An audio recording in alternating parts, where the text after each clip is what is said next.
عالم ہر وہ چیز ہے جس سے اللہ کو جانا جائے. تو اس مخلوقات کو دیکھ کر انسان اللہ کو جانتا ہے کہ اس کا کوئی بنانے والا ہے. خاتم انگوٹھی کو کہتے ہیں، خاتم بھی یہی وزن ہے، خاتم انگوٹھی. ما یختم بہی، جس کے ساتھ مہر لگائی جاتی ہے.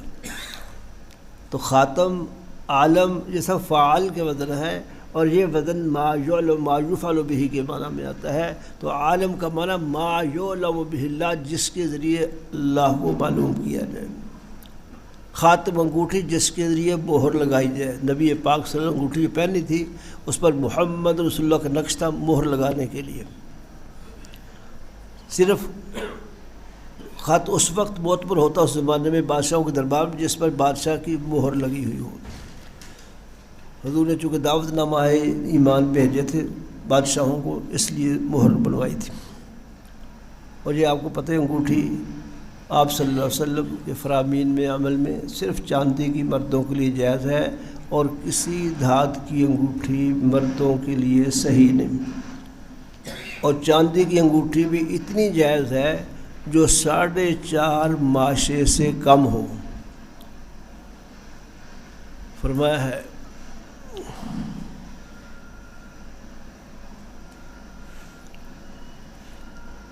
کہ مسکال سے کم ہو، پوری مسکال 4.5 ماشے پوری ہے، 4.25 ماشے کی چاندی کی انگوٹھی پہنی جا سکتی ہے. سونا لوہا پیتل کوئی جائز نہیں. ایک صاحب نے سونے کی پہنی اتروا دی آپ صلی اللہ علیہ وسلم نے. لوہے کی پہنی، فرمایا یہ لوہا جو ہے یہ تو اہل جہنم کا لباس ہے، وہ بھی اتروا دی. پیتل کی پہنی، فرمایا اس سے بتوں کی بدبو آتی، پیتل کے بت بنتے تھے. چاندی کو جائز رکھا ہے، اور چاندی کی آپ نے مقدار فرما دی ہے لا تتمہ مسقالا، 4.5 ماشے پوری نہ ہو، 4.5 ماشے ایک رتی کم کر لی جائے چاندی کی. اور چاندی سمجھتا بیٹے وہ کالے سرنگ کی ہوتی ہے نا، چاندی کالے سرنگ کی ہوتی ہے نا، بولو کالی ہوتی ہے، سفید ہوتی ہے. اب سوال یہ ہے کہ عالم کا جب یہ معنی ہوا ما سوی اللہ، ما سوی اللہ میں سب کچھ آ گیا، عالمین جمع کا صیغہ کیوں لائے؟ رب العالم کہنا کافی ہے. عالم کا لفظ تمام اشیاء جو اللہ کے علاوہ ہے سب کو شامل ہے، تو عالمین کہنے کی ضرورت نہیں تھی. الحمدللہ رب العالم یوں کہنا چاہیے. عالمین جمع کا صیغہ کیوں لائے؟ سوال سمجھو. اللہ،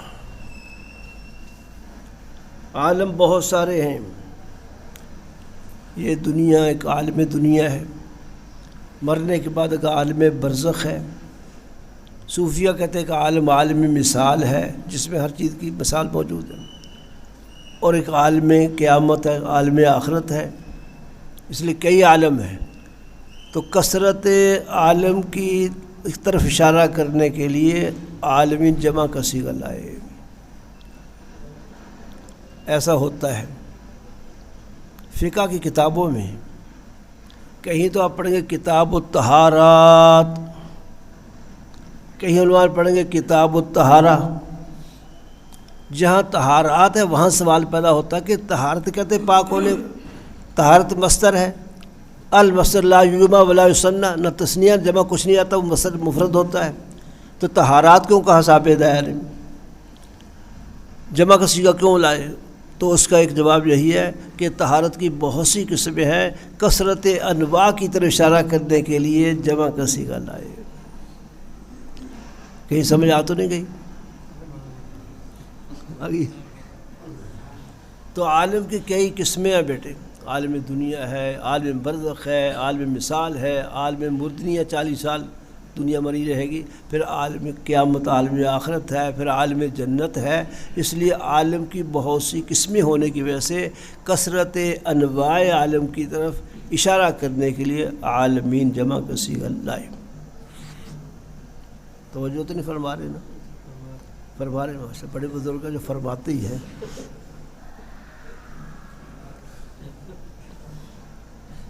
اس کے علاوہ بھی عالم کی کثرت بیان کی گئی ہے.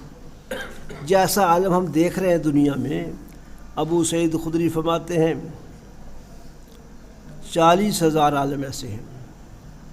یہ جہان ہم جو دیکھ رہے ہیں ہماری نظروں سے کچھ جہان مخفی بھی ہیں، کل 40,000 عالم ہیں، اس لیے عالمین کا لفظ لانا صحیح ہے۔ اللہ، اور مقاتل کہتے ہیں کہ 80,000 عالم ہیں اس دنیا جیسے، 80,000 عالم کل۔ یہ قول حضرت مقاتل کا ہے۔ 40 خشکی کے عالم ہیں اور 40 سمندر میں عالم ہیں، کل 80,000۔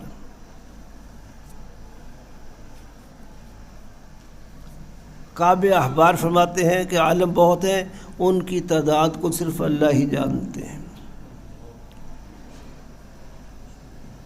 وما یعلم جنودہ الا اللہ، اللہ کے لشکروں کو اللہ ہی جانتے ہیں۔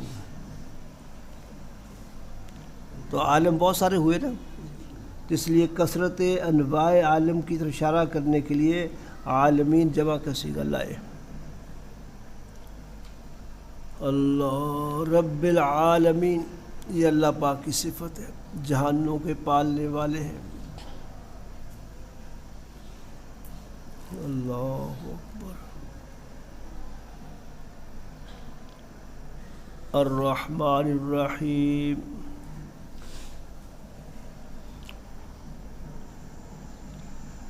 بہت رحم کرنے والے، الرحیم نہایت مہربان،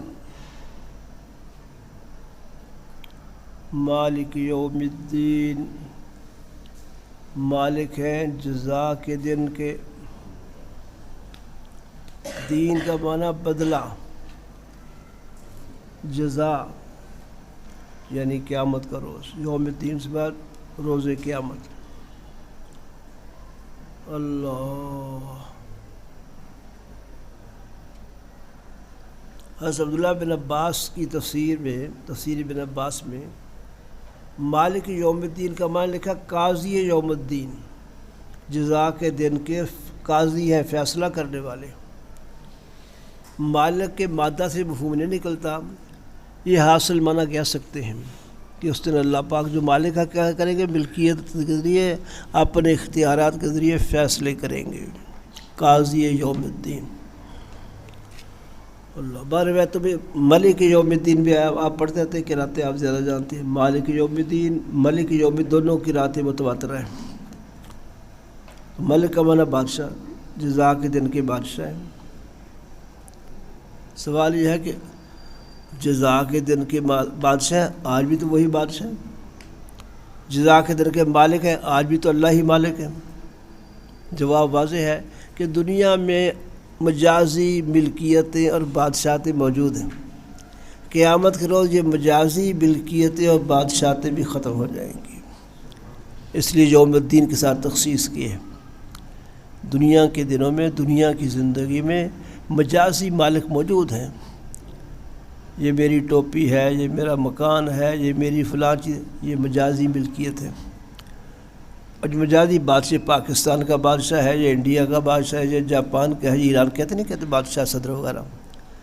تو دنیا کے اندر مجازی بادشاہ اور مجازی مالک موجود ہیں، اگرچہ حقیقی مالک یہاں بھی اللہ ہی ہے، اور قیامت کے دن مجازی بھی کوئی نہیں ہوگا، سب ملکیتیں اللہ کے پاس، ساری بادشاہت اللہ کے پاس۔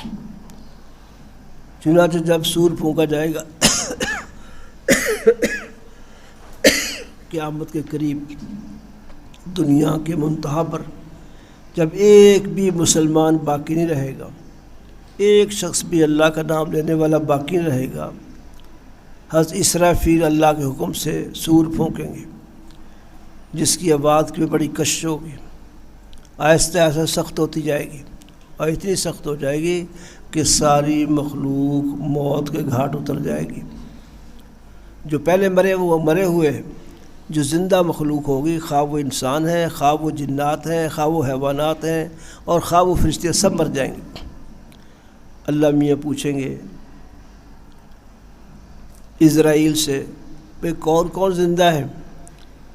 وہ کہے گا اللہ پاک ساری مخلوق مر گئی، ایک جبریل زندہ ہے، ایک میکائیل زندہ ہے، ایک اسرافیل زندہ ہے، چوتھا فرشتہ میں زندہ ہوں، اور پانچویں آپ کی ذات زندہ ہے جو حی اللہ یموت، جن پر کبھی موت نہیں آئے گی۔ اللہ فرمائیں گے ان تینوں کو بھی جان نکال لو، میکائیل کی، اسرافیل کی، جبرائیل کی، چنانچہ ان کی جان بھی اسرائیل نکال لیں گے، وہ بھی موت کے گھاٹ اتر جائیں گے۔ پھر اللہ پوچھیں گے اب کون کون زندہ ہے؟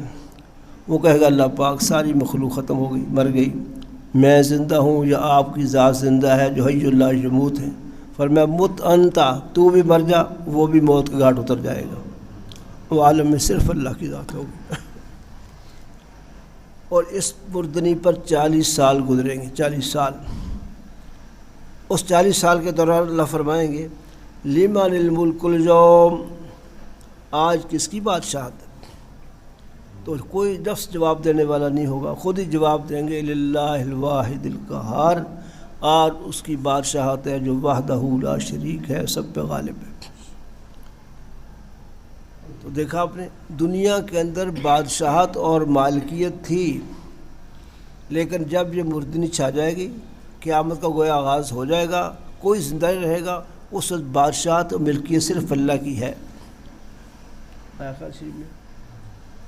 اللہ اکبر۔ دین کا معنی کیا ہے؟ میں نے منع کیا دین کا جزا اور بدلہ، جزا کے دن کے مالک۔ قرآن پاک میں لفظ دین 4 معنی میں استعمال ہوا ہے۔ 8:30 کا وعدہ ہے، میں نے آپ کا 1 منٹ بھی زیادہ لے کر آپ کو تکلیف نہیں دینی ہے، چھوڑ کر تھوڑا سا احسان کرنا کہ 2 منٹ چھوڑ دی میں نے، وہ دیکھ لو کتنے منٹ ہوگا ابھی ہیں؟ بولو، بس 2 منٹ پہلے چھوڑ رہا ہوں، سبحانک اللہ۔ بس 1 گھنٹے کی پابندی ذرا بیٹے کرنا، وقت پر 7:30 بیٹھ جا کرو انشاءاللہ، برکت دیں۔ الحمدللہ حمدًا کثیرًا طیبًا آپ کی رحمت سے، آپ کے حبیب صلی اللہ علیہ وسلم کی تفیض سے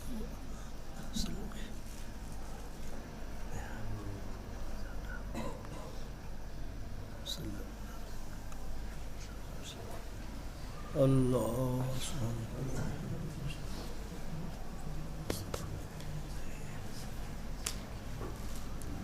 سبحانک اشہد ان لا الہ الا انت۔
اللهم صل على محمد النبي الأمي وآله وأصحابه وبارك وسلم.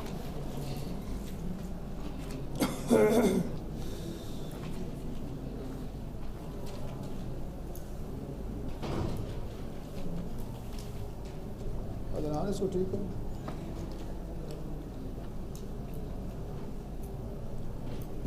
کیا ویسے آواز آ رہی ہے؟ ویسے ٹھیک ہے. سپیکر ٹھیک ہے.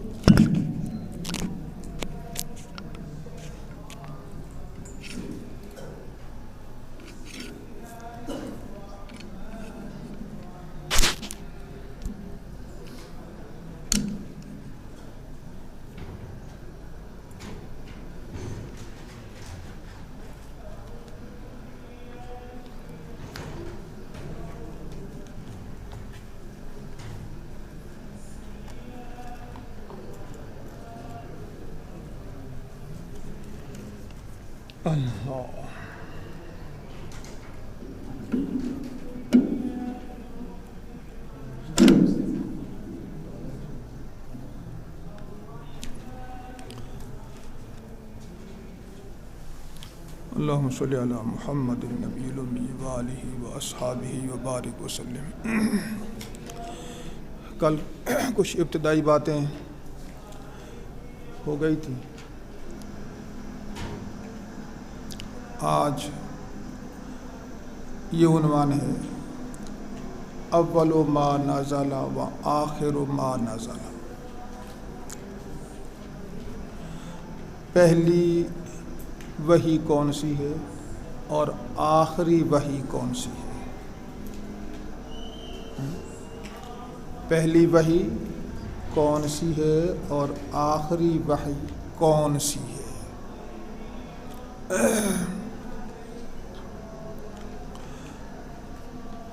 یہ تو بات متعین ہے کہ پہلی وحی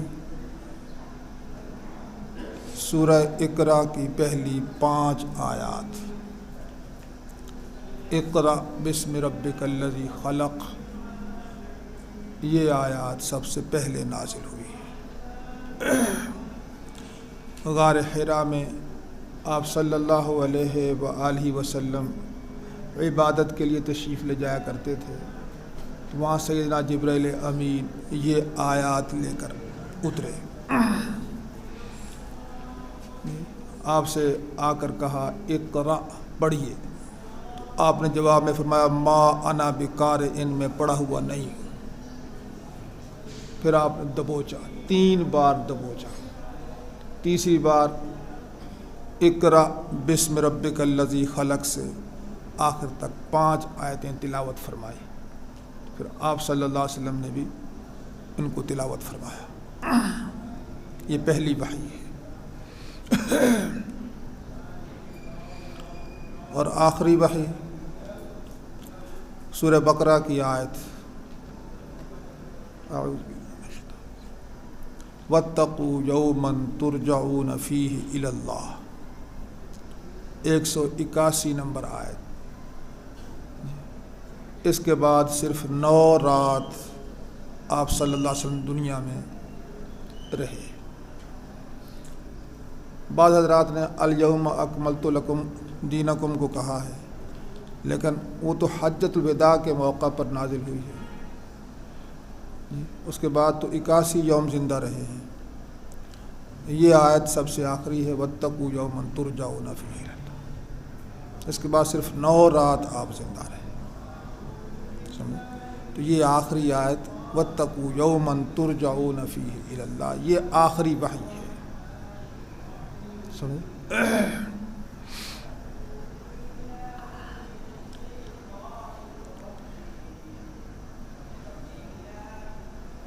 اس میں اقوال کچھ اور بھی ہیں، لیکن وہ اقوال ان کا جواب دیا گیا ہے. سورہ نصر کے بارے میں فرمایا کہ یہ آخر میں اتری ہے.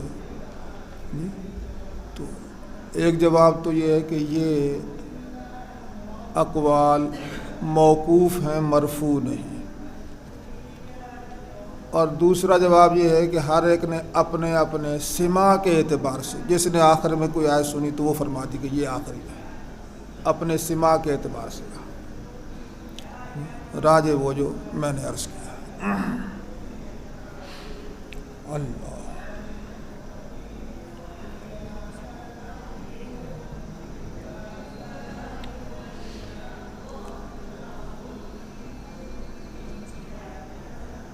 ضرورت وحی، عنوان لکھیں، ضرورت وحی۔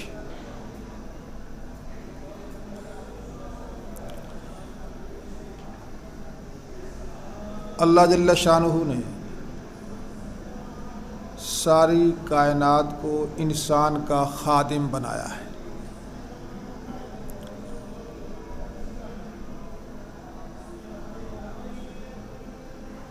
اور یہ آپ سب حضرات جانتے ہیں کہ اللہ جل شانہ نے انسان کو آزمانے کے لیے دنیا میں بھیجا ہے۔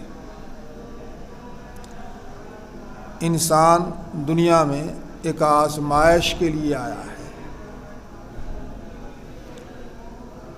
ساری کائنات اس کی خادم ہے۔ وَسَخَّرَ لَكُم مَّا فِي السَّمَاوَاتِ وَمَا فِي الْأَرْضِ، آسمان و زمین میں جو کچھ ہے وہ انسان کی خدمت میں لگا ہوا ہے۔ تو اب انسان کے ذمہ دو کام ہیں، ایک تو اس بات کا علم کہ کائنات کی اشیاء کے خواص کیا ہیں، کون سی شے کس کام کے لیے ہے، اس سے کیا فائدہ حاصل ہو سکتا ہے، اور دوسرا اس بات کا علم کہ ان اشیاء کو استعمال